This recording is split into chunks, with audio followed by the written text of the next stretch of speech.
இதாங்க நடந்துச்சு. நான் சத்தியமா சொல்றேங்க, நான் அவரை கொல்லணும்னு நினைச்சு அடிக்கிறீங்க. வீரையா, அந்த ஆளை விலைக்கினப்போ அந்த ஆள் உன்னை நல்லா அடிச்சாருல்ல? ஆமாங்க. அவர் உன்னை அடிச்சாருங்கிற ஆத்திரத்துல தானே நீ அவரை திருப்பி அடிச்ச? ஆமாங்க. ஒருத்தன் தவறு செய்யறத பார்த்தா அவனை தடுக்கணுமே தவிர அடிச்சு கொள்ளலாமா? அது குற்றம் தானே? நான் வந்துங்க கேட்டதுக்கு ஆமா சொல்லு. உங்களை கையெடுத்து கும்பிடு. நீங்க என்னமோ மாதிரியா சுத்தி வளைச்சு கேக்குறீங்க. அதுக்கு என்ன சொல்றதுன்னே தெரியலீங்க. அப்படின்னு உங்க வக்கீல் சொல்ல சொன்னாரா? ஐயோ, இல்லவே இல்லைங்க.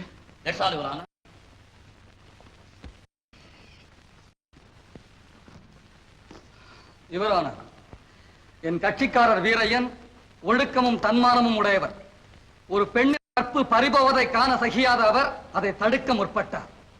தனக்கு இடையூறாக வீரையன் வந்துவிட்டாரே என்று எதிரி தாக்கவும், வீரையன் தன் தற்காப்புக்காகத்தான் எதிரியை திருப்பி தாக்க வேண்டிய கட்டாயம் ஏற்பட்டதை என்று ஆத்திரத்தாலோ ஆவேசத்தாலோ அல்ல. ஒரு பெண்ணின் கற்பு நெறி முக்கியமா, இல்லை காமாந்தகாரனின் உயிர் முக்கியமா என்பதை கோட்டார் அவர்கள் தீர்மானிக்க வேண்டுகிறேன். யுவரான, கற்பையும் உயிரையும் ஒன்றாக இணைத்து பேசுவதை ஆட்சேபிக்கிறேன். கற்பை இழந்தவர் உயிரோடு வாழ முடியும், ஆனால் உயிரை இழந்தவர் எப்படி வாழ முடியும்? யுவரான, ஒரு உத்தமமான பெண் கற்பழிக்கப்பட்டாள் என்றால் அவள் உயிரோடு சித்திரவதை செய்யப்பட்டாள் என்பதுதான் பொருள். மேலும் சொல்ல, கற்பை இழந்தவள் பிணத்திற்கு சமம். அதோடு எந்த உத்தமமான பெண்ணும் கற்பை இழந்த பின்னர் தான் உயிரோடு வாழவே விரும்ப மாட்டாள். அவள் உயிர் தானாக பிரிந்து விட்டாலும் ஒன்று அந்த அளவிற்கு ஆபத்தான செயலை செய்ய முற்பட்ட எதிரியை தடுக்க முனைந்து தன் தற்காப்புக்காக தாக்கியது தவறென்று மனிதத்தன்மை உள்ள எவருமே கூற மாட்டார்கள். ஆகவே தன் உயிரையும் பொருட்படுத்த ஒரு பெண்ணின் கற்பை காப்பாற்ற வேண்டி ஒரு காமாந்தகார முரடனோடு தனித்து நின்று வெற்றி பெற்ற என் கட்சிக்காரர் வீரையனுக்கு குற்றச்சாட்டில் இருந்து விடுதலை அளிப்பதோடு அவரை பாராட்டி கௌரவிக்குமாறு தாழ்மையோடு கேட்டுக்கொள்கிறேன். எக்காரணம் கொண்டும் பெண்ணின் சீலத்தை விட நெறித்தவரை மனிதனின் ஜீவன் பெரிதல்ல, கற்பை விட அற்பனின் உயிர் அல்ல. பெண்ணுக்கு ஊறு செய்யும் எவரையுமே இடத்தில் அடித்து கொன்றாலும் பாவமில்லை என்பதே என் வாதம்.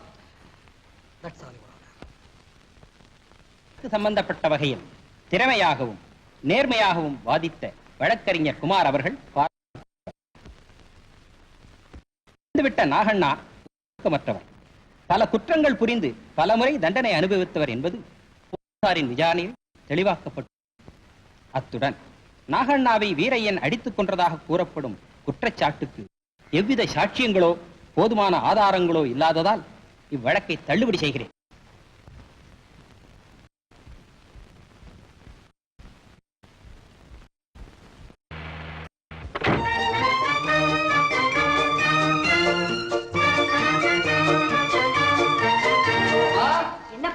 ஒரு அவுட்ஸ்டாண்டிங் சக்சஸ். நான் எடுத்துக்கிட்ட கொலை கேஸ்ல வெற்றி அடைஞ்சிட்டேம்மா. அப்படியா? ரொம்ப சந்தோஷம். கங்க்ராச்சுலேஷன்ஸ்னா. Thank you. பாமா, இந்தம்மா. என்னண்ணா இது கதமா வாங்கிட்டு வந்திருக்கீங்க? சாரிம்மா, இதுக்கு எங்கேயுமே மல்லிகைப்பூ கிடைக்கல. எனக்கு வேண்டாம், எனக்கு இது பிடிக்காது. ஏன் பிடிக்காது? இதத்தான் வச்சுக்கணும். இதனால இப்ப என்ன கட்டு போறதுன்னு நானும் பாக்குறேன். எடுத்துட்டு போ உள்ள.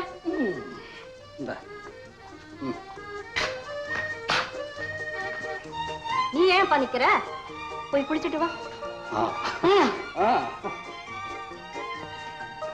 அம்மா, இங்கேயும் ஒரு கோர்ட் மாதிரிதான். அம்மா ஒரு முடிவுக்கு வந்து தீர்ப்பு சொன்னா அதுக்கு அப்பீலே கிடையாதுங்கிறேன். ராமையா, எப்பவுமே வீட்டுக்கு அடங்காத பிள்ளைங்க வாழ்க்கையிலே முன்னேறவே முடியாது. அது என்னமோ உண்மைதானுங்க. அம்மா, நம்ம ஐயாவை கோர்ட்ல போய் பார்க்கணுங்க.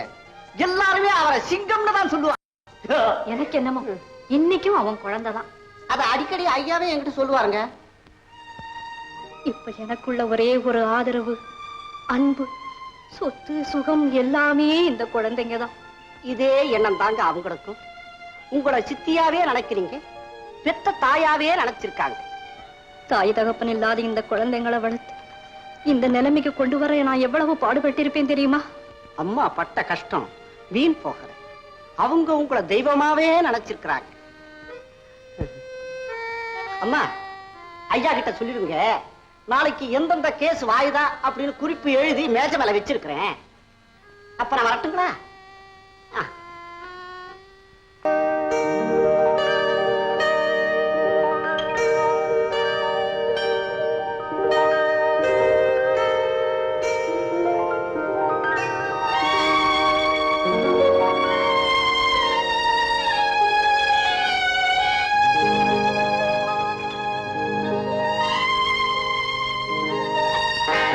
எப்ப வந்த? ஏன் ஒரு மாதிரியா இருக்க? என்னாச்சு? கோபி, ராதா, என்ன ராதா, என்ன நடந்தது? என் கல்யாண விஷயமா மாப்பிள்ளை வீட்டார் வந்து எல்லாமே பேசி முடிவு செஞ்சுட்டு போயிட்டாங்க. அவங்க முடிவு செஞ்சுட்டா சரியா போச்சா? அதுக்கு எங்க அம்மாவும் சம்மதிச்சுட்டாங்களே. நீ சம்மதிக்க வேண்டாமா? உன் விருப்பத்தை அவங்க கேட்க வேண்டாம்? கேட்கக்கூடிய நிலையில அவங்களும் இல்ல, எதிர்த்து பேசக்கூடிய நிலையில நானும் இல்ல. ஏன்? உன் மனசுல இருக்கிறத சொல்றதுக்கு என்ன? ஐயோ, அதுக்கப்புறம் நீங்களும் நானும் இப்படி சந்திக்கவே முடியாது. அதோட என்ன வெளியில கூட அனுப்ப மாட்டாங்க. சரி சரி, அதுக்கு என்ன செய்யுது நான் பாத்துக்கிறேன். நீ கவலைப்படாத, தைரியமா இரு. ஏய், என்ன யோசிக்கிற? சரிதானே? அப்போ பேசாம அங்க போய் நில்லு. வா.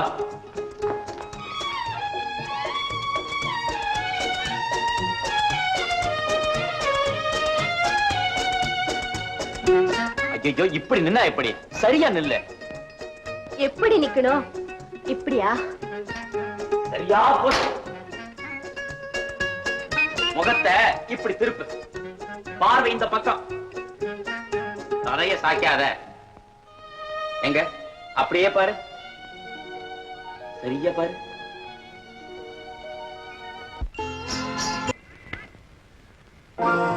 ஆமா, இங்க நீங்க எப்ப வந்தீங்க? வந்து வந்த காரியத்தையே மறந்துட்டீங்களா? இல்ல, படம் முடிஞ்சாட்டானே அம்மா கேட்டு வர சொன்னாங்களா? இன்னும் முடியல. முடிஞ்சது நானே கொண்டு வந்துடுறேன். பார்க்கணும் போல இருந்தது, அதனால்தான். எப்படியாவது 2 நாள் பொறுத்துக்குங்க, நானே கொண்டு வந்து கொடுத்துறேன். நீங்க எங்க வீட்லயே வந்திருந்து எழுதினீங்கன்னா நானும் பார்த்துக்கிட்டே இருப்பேன். அட, அப்ப பெயிண்டிங்னா உங்களுக்கு அவ்வளவு விருப்பமா? அதை விட அதை எழுதுறவங்களை பாக்குறதுலதான் எனக்கு அதிக விருப்பம். ஆமாமா, எப்பவுமே கலையை ரசிக்கிறவங்க சுபாவமே அப்படித்தான். ஆமா, நீங்க இந்த கலை எப்படி கத்துக்கிட்டீங்க? சின்ன வயசுலயே எனக்கு ரொம்ப ஆர்வம். அதுக்கப்புறம் முறையாவே பழகி. எனக்கும் பழகணும் போல இருக்கு. அதுக்கு ரொம்ப பொறுமை வேணுங்க. எனக்கு அது இல்லைன்னு நினைக்கிறேன். அது இல்ல, எதுவும் இல்ல. இத பத்தி நாம அப்புறம் பேசுவோமே. இது விஷயமா உங்க அண்ணா கிட்ட கலந்து பேசினதுக்கு அப்புறம் ஒரு முடிவுக்கு வந்தா நல்லது. எங்க அம்மாவும் அண்ணனும் என் விருப்பத்துக்கு மாற எதையுமே சொல்ல மாட்டாங்க. அப்படியா? ரொம்ப சந்தோஷம். நான் யோசிச்சு சொல்றேன். நீங்க போயிட்டு வரீங்களா? நான் எங்க போனாலும் எங்க இருந்தாலும் உங்களுக்காக தான் காத்துட்டு. சரி சரி, நீங்க வந்து ரொம்ப நேரமாச்சு. நீங்க புறப்படுங்க, நான் வரேன்.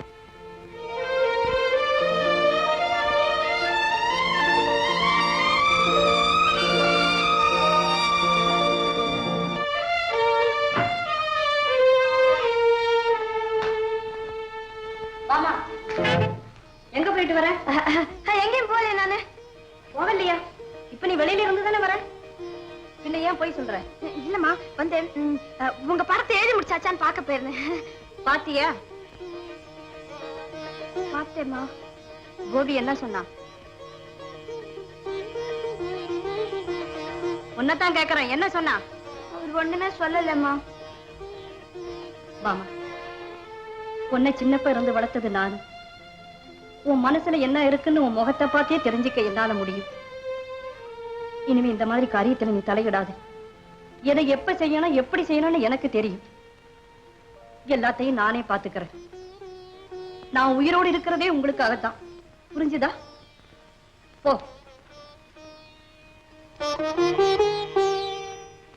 விருப்பம் எதுன்னு எனக்கு தெரியாம போனாலும் உன்ன கேட்க. அந்த கோபியை மனசுல நினைச்சுக்கிட்டு தானே இப்படி எல்லாம் பேசிக்கிட்டு இருக்க. நான் உயிரோடு இருக்க வரைக்கும் அது நடக்கும்னு நினைக்காத. நீங்க நினைக்கிறபடி எனக்கு கல்யாணம் நடக்கும்னு நீங்களும் நினைக்காதீங்க. ஓஹோ, அவ்வளவு தூரத்துக்கு வந்தாச்சா? அதையும் தான் நானும் பாக்குறேன். ஏண்டி, என்கிட்டயா போட்டி போடுற? இதுல என்னம்மா போட்டு? என் மனசுல இருக்கிறத தானே சொன்னேன். ஏண்டி, உனக்கு கொஞ்சமாவது மானம், வெக்கம், ரோஷம் இருக்குதா? உங்க அப்பா செத்தது அந்த படுபாவி கோபியோட அப்பனால தானடி. இதத்தான் பல தடவை சொல்லிருக்கேம்மா. அதை எத்தனை தடவை சொன்னாலும் என் மனசு ஆறலையே. என்னமா பழகி உங்க அப்பாவும் மோசம் செஞ்சான்னு தெரியுமா? அந்த அதிர்ச்சி தாங்க முடியாம தானடி உங்க அப்பா தற்கொலை பண்ணிக்கிட்டு செத்து போனாரு. அப்பேற்பட்டவன் பிள்ளைக்கு உன்னை எப்படி மனசு வந்து நான் கட்டி கொடுப்பேன்? இதுக்கு நான் செத்தாலும் சம்மதிக்க மாட்டேன். இது என்ன நியாயம்? எங்க அப்பா செஞ்ச தப்புக்கு நானா பொறுப்பாளி? நான் சொன்ன அவங்க கேட்டா தானே. ஆமா, இத பத்தி நீ என்னதான் முடிவு செஞ்சிருக்க? என்ன கேட்டா நான் என்னங்க பதில் சொல்ல முடியும்? உங்க முடிவு எதுவோ அதுவே தான் என்னுடைய முடிவு. ஆல்ரைட், இப்பவே போய் உங்க அம்மாவை பார்த்து இது விஷயமா நானே பேசுறேன். வேண்டாங்க, அதனால ஒரு பலனும் ஏற்படாது. ஏற்படலைனாலும் பரவாயில்ல, ஆனா நான் கேட்கலைங்கிற குத்தம் மட்டும் என் பேர்ல வரக்கூடாது. ஒருவேளை நீங்க கேட்டு அவங்க சம்மதிக்கலன்னா அதுக்கப்புறம் என்ன செய்யணும்னு எனக்கும் தெரியும். ஆமா, நான் என்ன சொன்னாலும் நீ தடை சொல்ல மாட்டியே? எப்பவாவது உங்க சொல்லுக்கு மாறா நான் நடந்திருக்கேனா? கிடையவே கிடையாது. இத பாரு, நீ எதுக்கும் கவலைப்படாத, மத்தத நான் பாத்துக்கிறேன். நீ என்னடா பாக்குறது? போடா வெளிய, போடல போடா. நான் சொல்றத தயவு செஞ்சு கேளுங்கம்மா. நீ சொல்லி நான் கேட்கணுமா? கேட்ட வரைக்கும் போதும், போடா வெளிய. ஐயோ, அந்த பிள்ளையாண்ட என்ன சொல்லு நான் கேட்டு வையேன். தேவையில்லை. என் வீட்டுல பொண்ணு கேட்க இவனுக்கு எவ்வளவு துணிச்சல் இருந்தா இங்க வந்திருப்பான். இதுக்கு எதுக்குமா துணிச்சல்? நான் ஒண்ணு தப்பா நடக்கலையே. உங்க பெண்ணை எனக்கு கல்யாணம் செய்து கொடுங்க தானே கேட்டேன். நீ கேட்டா நான் கொடுத்துருவேனா? அவளை வெட்டி போட்டாலும் போடுவனே தவிர உனக்கு மட்டும் கொடுக்க மாட்டேன், தெரிஞ்சுக்க. ஏண்டா, உங்க அப்பா வாங்கின கடனுக்கு என் புருஷன் தானே ஜாமீன் கொடுத்தாரு. கடைசியில உங்க அப்பா இல்லன்னு கை விரிச்சப்ப எங்க சொத்தை தாண்டா வித்து கடன்காரர்களுக்கு கொடுத்தோம். அந்த அதிர்ச்சி தாங்க முடியாம தாண்டா என் புருஷன் தற்கொலை பண்ணிக்கிட்டு செத்து போனாரு. இன்னைக்கு என் பொண்ணு பாட்டு சொல்லி கொடுத்து பிழைக்கிற அளவுக்கு கொண்டு வந்து விட்டதே நீங்க தானடா. இவ்வளவு செய்தது பத்தாதுன்னு பொண்ணு வேற கேட்க வந்துட்டியா? உனக்கு வெட்கமா இல்ல? நீங்க சொன்னதெல்லாம் உண்மையா இருக்கலாம், ஆனா அந்த வகையில நான் நிரபராதி தானே. ஆமா, பிள்ளை சொல்றது நியாயம் தானே. தண்டை சொல்லு. ஒன்னு பேசாத எத்தனை தடவை சொல்றது? ஏப்பா, எங்க அக்கா பொண்ணு தானே ராதா. எங்க அக்காவுக்கு பிரியம் இல்லையா? நீ ஏப்பா கட்டாயப்படுத்துற? இவங்களுக்கு பிரியமில்லைங்கிறதுக்காக விட்டுட முடியுங்களா? எனக்கு ராதாவுக்கு விருப்பம் இருக்க. யாருக்குடா விருப்பம்? எங்க குடும்பத்தை அவமானப்படுத்தணும்னு என் பொண்ணு மேல பழியா போடுற? இனிமே அவ ஸ்கூலுக்கு போற வழியில எங்கேயாவது பார்த்து ஏதாவது பேசினு தெரிஞ்சது அப்பவே அங்கேயே ஒரு கொலை விழும். நான் யாருன்னு நீ இன்னும் சரியா புரிஞ்சுக்கிறேன். ஆமா தம்பி, நானே இன்னும் எங்க அக்காவை சரியா புரிஞ்சுக்கல. பாவம், நீ எப்படி புரிஞ்சுக்க போற? அப்போ இதுதான் உங்க முடிவான பதிலா? ஆமா, இந்த மாசம் 25ஆம் தேதி ராதா கல்யாணம் நடந்தே தீரும். அது நடக்கும்னு நான் நினைக்கல. கண்டிப்பா நடக்கும். உன்னை படைச்சவனே வந்தாலும் தடுக்க முடியாது. ராதா இருந்தாதானே நீங்க கல்யாணம் செய்வீங்க. என்னடா செய்வ? மரியாதையா சொல்றேன், கேட்கலன்னா அப்புறம் நடக்கிறதே வேற. என்னடா நடக்கும்? என்ன செய்வ? ஏக்கா சும்மா இந்தாப்பா, நீ என்ன செய்ய நினைக்கிறியா அதை செஞ்சுட்டு போய. ஏன் வீணா சொல்லி காமிக்கிற? செய்யத்தான் போறேன், அப்ப தெரியும். மானங்கட்ட பையன். டேய், நீ ஒண்ணு என்ன செஞ்சுக்க முடியாதடா. என் பொண்ணு கல்யாணம் நான் நினைச்சபடி நடந்தே தீரும். வந்துட்டான் பெரிய சூரப்புலி. அப்பா, அப்பா. சாரதா, நீ போகல. போமா உள்ள. போமா. என்ன? வெக்கம் கெட்டவரமா பெண் கேட்டதும் இல்லாம என்ன எழுத்து பேசுற? அவ துப்பி அனுப்புறது ஓ முகத்துல இல்லடா, என் முகத்துல. அது தெரியுமா உனக்கு? இந்த நிலைமை உருவாரத்துக்கு நீங்க தானே பாக்காரு. ஏண்டா, நானாடா அந்த கைசர வீட்டுல போய் பெண் கேட்க சொன்னேன்? அப்படி சொல்ல உங்களுக்கு எங்கப்பா உரிமை இருக்கு? நீங்க செஞ்ச காரியம் தான் அவங்க நெஞ்ச நெருப்பாக்கிடுச்சே. சிச்சி, வாய மூடுற. அவன் புருஷன் ஏதோ தற்கொலை பண்ணிட்டு செத்து போனா அதுக்கு நான் தான் காரணம்னு ஊரெல்லாம் அவன் புரளி பண்ணிட்டு இருந்தா, அப்பேற்பட்ட வீட்டுல பெண்ணை கட்ட நீ எப்படா நினைக்கலாம்? என்னப்பா இது? எனக்கு அந்த பெண்ணுக்கு விருப்பம் இருக்கு. நிறுத்துற. நான் இவ்வளவு சொல்லி என் பேச்ச மீறி ஏதாவது செஞ்ச அங்கேயே அப்பவே உன்னை வெட்டி புதைச்சு விடுவேன். ஜாக்கிரதை.